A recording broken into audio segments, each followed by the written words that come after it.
Ahojte, dnes sa nachádzame v dedinke Proč a prejdeme si celý proces, ako postaviť foliovník 2,5x4 m značky Foxygy. Prejdeme si celý postup, ako vybrať správne miesto na foliovník, ako to miesto pripraviť, ako správne postaviť konštrukciu a nakoniec navliezť na neho fóliu. Celým týmto procesom si prejdeme spoločne, tak sa na to poďte s nami pozrieť.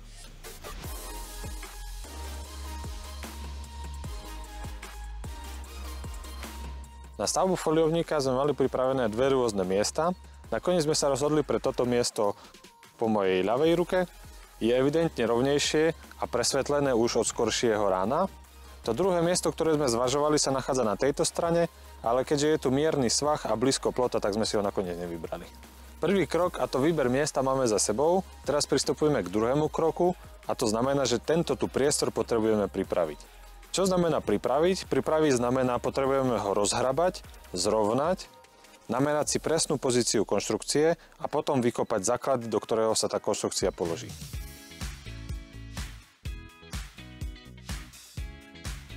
Pri stavbe foliovníka použijeme rýl, hrable, desiatku vidlicový kľúč, imbusový kľúč číslo 4, pracovné rukavice. Kto je lenivší a chce si robotu urýchliť, tak môže použiť aj akú skrutkovač. My sme si na stavbu foliovníka pripravili vlastné náradie, ale kto by nemal takú možnosť, tak v balení sa imbusový kľúč a desiatka vidlicový kľúč nachádza. V balení foliovníka Foxygy sa nachádza na vrchnej strane samotná fólia.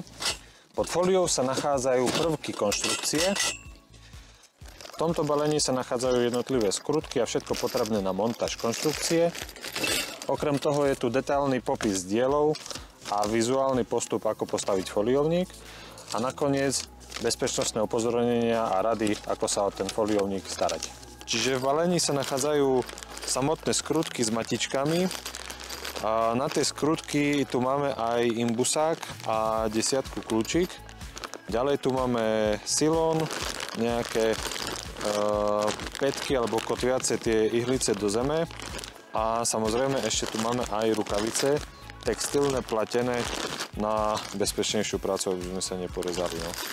Práve prebieha výkop obvodovej hrany foliovníka, do ktorého sa celá konštrukcia zasadí.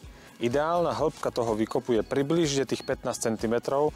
Má byť dostatočná tak, aby tam konštrukcia vliezla. Nie príliš veľká, aby sme si neznížili prechodovú výšku foliovníka, ale nie príliš plitko, aby sme vedeli dobre ten foliovník zabezpečiť a utlapkať hlinu okolo, aby ho neodfúkol vietor.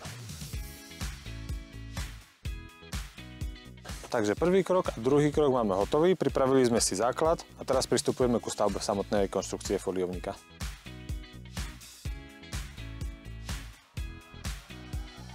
Malý tip od nás, ešte pred stavbou samotnej konštrukcie foliovníka si túto fóliu aspoň na 30 minút položte na slnko, aby zmekla a potom, keď bude mäkká, sa lepšie natiahne na konštrukciu a okopíruje jej tvar.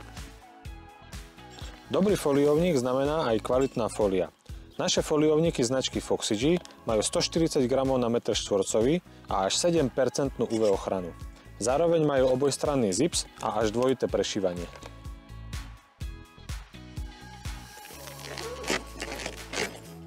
Ďalšou výhodou kúpy foliovníka u nás je, ak sa vám napríklad poláme konštrukcia alebo nejaký diel, máme aj náhradnú konštrukciu v kompletnej zostave. Ako sa postarať o foliovník pred blížiacou sa zimou?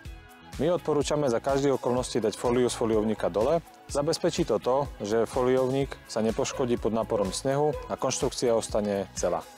Konštrukciu môžeme nechať počas zimy postavenú na záhrade tak, ako je. Má pozinkovanú úpravu, čo zabezpečí, že konštrukcia foliovníka neskoroduje. Fóliu po zložení odporúčame dať na suché a tmavé miesto. Zabezpečí to, že fólia prežije zimu v zdraví a môžeme ju použiť aj na ďalší rok. Na prípadné čistenie fólie odporúčame použiť slabý mydlový roztok a jemnú handričku.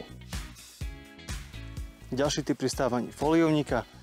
Tieto plastové koncovky si treba dať vždycky predtým, ako podoťahujete všetky šrúby, pretože vám stiahne trošičku tie rúrky a už ich tam potom nedáte. Pre ochranu fólie všetky šruby smerom dovnútra, aby bolo zvonku hladké. Okrem tejto jednej, pri vstupe, aby sa nezakopávalo, čiže táto jediná ide smerom von a taktiež všetky šruby sa doťahujú až na konci, keď je všetko zostavené, aby to sa dalo s tým hýbať. Ďalší typ pri stávaní konštrukcie foliovníka. Všetky pozdĺžné tyče konštrukcie sa montujú z vnútornej strany tak ako táto a úplne aj spodná. Nastal čas položiť zmontovanú konštrukciu foliovníka na vopred pripravené miesto. Konštrukcia je dostatočne pevná pre manipuláciu, ako vidíte na videu, a zároveň ľahká, takže ju zvládnu preniesť aj dve osoby. Postavenú konštrukciu sme si práve vložili do vopred pripravenej základovej dosky a teraz prichádza čas natiahnuť na ňu fóliu. Vy idete dopredu. Nasadiť fóliu na konštrukciu odporúčame z bočnej strany, ale ešte predtým sa uistite, že vstup je orientovaný správne.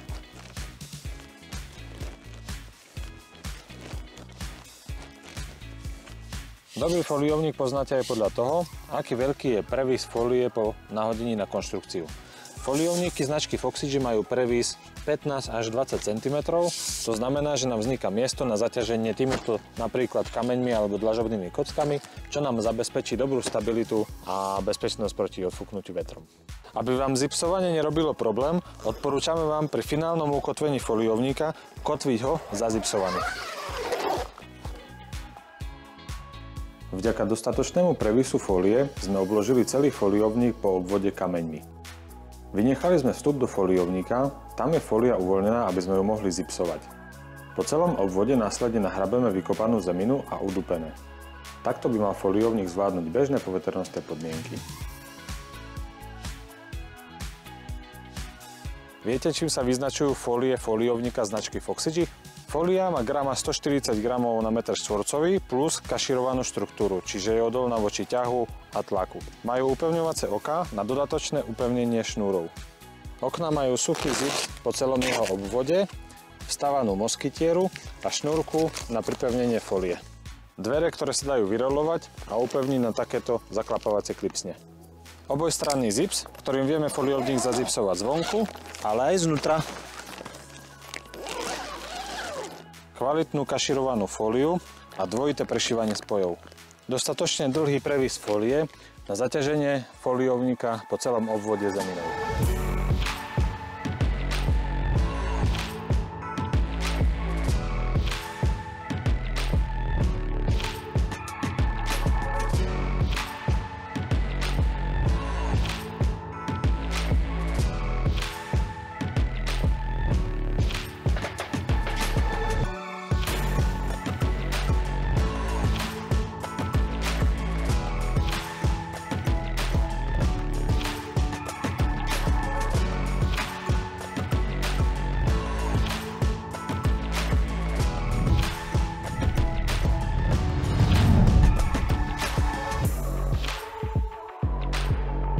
Ďakujeme, že ste si pozreli stavbu foliovníka až do konca. Ako ste mohli vidieť, prešli sme všetkými 4 fázami stavby. Najprv sme si vybrali vhodné miesto, pripravili podklad, poskladali konštrukciu a navliekli fóliu a poriadne ho upevnili. Ak sa vám stavba tohto foliovníka páčila a presvedčili ste sa o tom, že je to jednoduché, už zajtra môže byť takýto foliovník váš. Kliknite na e-shop www.bestend.sk a pestujte už zajtra. Tešíme sa na vás.